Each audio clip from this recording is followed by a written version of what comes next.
News times 11 खबरों में आगे। आप देख रहे हैं न्यूज टाइम्स 11। अचानक हार्ट अटैक और हादसे के बाद मृत अवस्था में पहुंच चुके लोगों में रिकवरी का समय चंद मिनटों का ही होता है।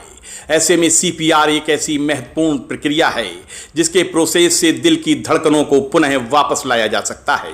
शुक्रवार को कानपुर की आईएमए शाखा परेड में अध्यक्ष डॉक्टर नंदिनी रस्तोगी तथा सचिव डॉक्टर कुणाल सहाय की उपस्थिति में प्राणोदय संस्था के डॉक्टर सुनीत गुप्ता तथा डॉक्टर प्रदीप टंडन के द्वारा मीडिया के लोगों के लिए विशेष सीपीआर प्रशिक्षण कार्यशाला का आयोजन किया गया। संस्था के उपाध्यक्ष डॉक्टर सुनीत गुप्ता ने डेमो के माध्यम से सीपीआर की विस्तृत और प्रैक्टिकल जानकारी दी। आप भी इस महत्वपूर्ण प्रक्रिया को जरा गौर से देखिए और अच्छी तरह से समझ लीजिए। ऐसी स्थिति है कि अभी व्यक्ति जीवित है, अभी नहीं है। तो ऐसी स्थिति में क्या है कि अगर आप उस व्यक्ति को सीपीआर दे देते हैं तो वो व्यक्ति बच सकता है। अब 3 मिनट से लेकर 6-7 मिनट के बीच में अगर किसी तरीके भी आपने उसको रिवाइव कर लिया तो व्यक्ति ठीक है, जीवित तो रहेगा, लेकिन वो सामाजिक रूप से मृत होगा। तो हमें एक्शन लेना है 3 मिनट के अंदर। तो और मेन हमें जो एम है वो ऑक्सीजन दिमाग तक पहुंचानी है।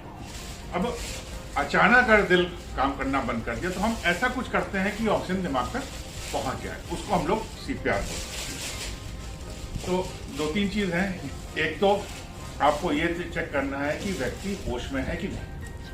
कभी भी कोई इमरजेंसी होती है, सबसे पहला नियम ये होता है कि आप अकेले कुछ नहीं कर सकते। आप वहाँ मदद लीजिए और वहाँ तक पहुँचिए।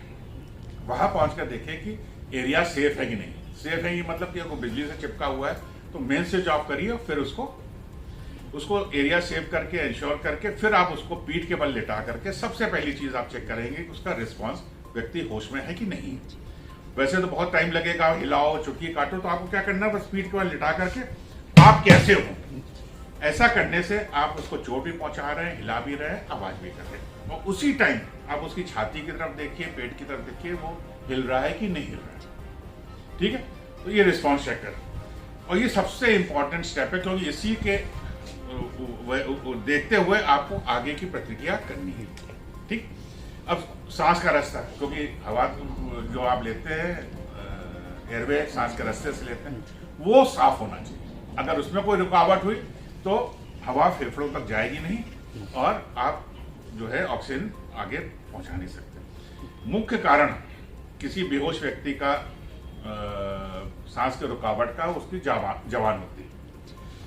व्यक्ति बेहोश होता है, मांसपेशियां ढीली पड़ती, जबड़ा पीछे जाएगा, जबड़े के साथ जवान पीछे जाएगी और सांस का रास्ता। तो तरीका ये है कि जबड़ा अगर पीछे गया है तो उसको आप आगे कर लीजिए। हेड टिल्ट चिन लिफ्ट, माथा पीछे ठोड़ी आगे।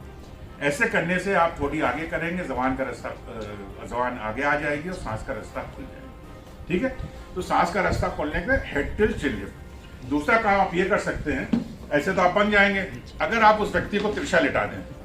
तिरछा लिटाने से क्या होगा कि ग्रेविटी के कारण जबड़ा आगे आ जाएगा, जबान आगे आ जाएगी और सांस का रास्ता खुल जाएगा और जो भी खून बलगम होगा साइड से, तो आप तिरछा लिटा करके व्यक्ति को ट्रांसपोर्ट कर सकते हैं। हमने सांस का रास्ता खोल दिया, आप सांस दीजिए।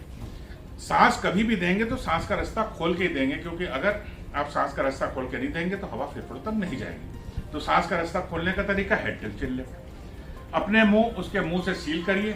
अगर आप हवा देंगे सब नाक से निकल जाएगी।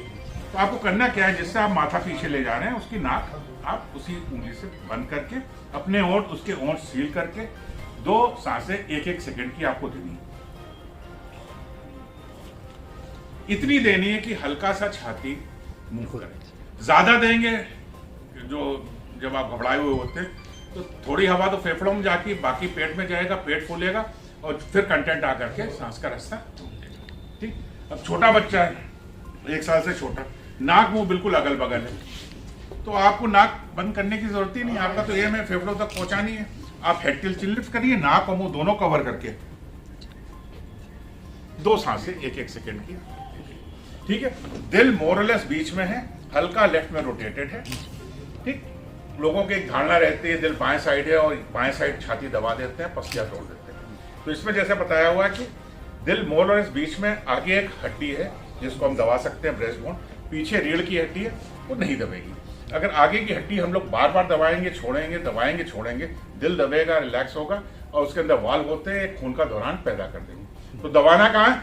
बिल्कुल बीच में, अगल बगल पसलियां हैं टूट जाएंगी, बिल्कुल बीच में दबाना है और इस हड्डी के लोअर हाफ को दबाना है। सिर्फ आपकी हथेली टच करेगी,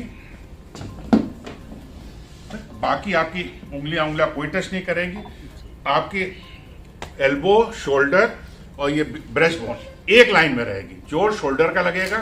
100 से 120 प्रति मिनट, मतलब 1 सेकंड में 2 बार आपको दबाना है, 2 से 2.5 इंच एडल्ट में, और ऐसे 30 बार दबा करके 2 बार आपको सांस देनी। कैसे? 1 2 3 4 5 6 7 10 11 12 13 14 15 16 17 20 21 22 23 24 25 26 30।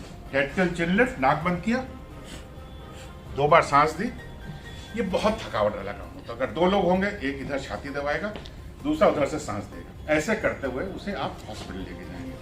छोटा बच्चा हुआ तो स्वाभाविक है, इसमें तो ऊपर आप हथेली रखेंगे नहीं पूरा, तो आपको 2 उंगल से छाती दबानी, वही 1 सेकंड में 2 बार, और इस चेस्ट की हाइट का 1/3। प्राणोदय संस्था आईएमए के साथ जुड़कर पिछले कई वर्षों से प्रशिक्षण कार्यशाला आयोजित कर लोगों को सीपीआर के प्रति जागरूक कर रही है।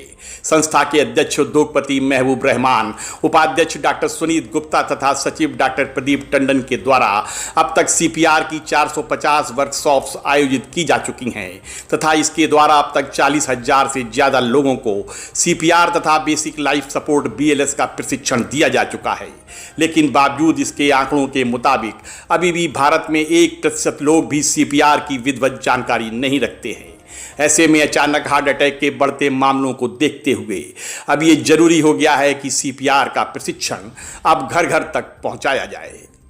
संतोष बाजपेयी, न्यूज़ टाइम्स 11, कानपुर। ऐसी ही तमाम महत्वपूर्ण खबरों को देखने के लिए चैनल को लाइक और सब्सक्राइब जरूर करें।